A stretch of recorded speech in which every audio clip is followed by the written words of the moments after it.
Senate don dey weigh 31 state creation demand for constitutional shakeup. Welcome, country people, to Synach Media. Abeg, if you never subscribe to our channel, make you do so now. Make you put on your notification button. E go notify you once we drop update. Make you like, comment, and share our videos.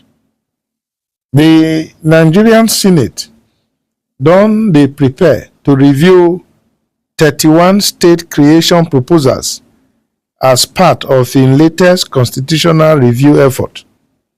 From Lagos to Maiduguri, a nationwide public hearing go take place between July 4 and 5 to reflect the growing calls for equity, representation, and local control.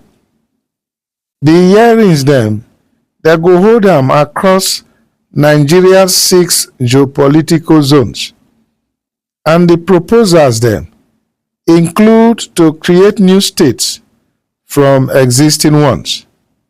For example, to create Anin state from Imo and Anambra, and to create Anioma state from the present Delta state. Citizens go also weigh in on local government autonomy, state police, and electoral reforms.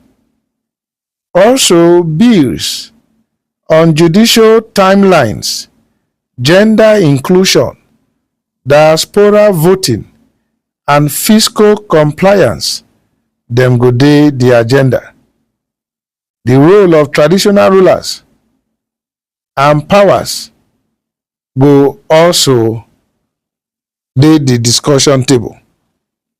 As Nigerians dey confront regional agitation and demands for power devolution, the constitutional hearings go shape the future political map of the country. But the question wey you go ask be say, action go fit follow the talk?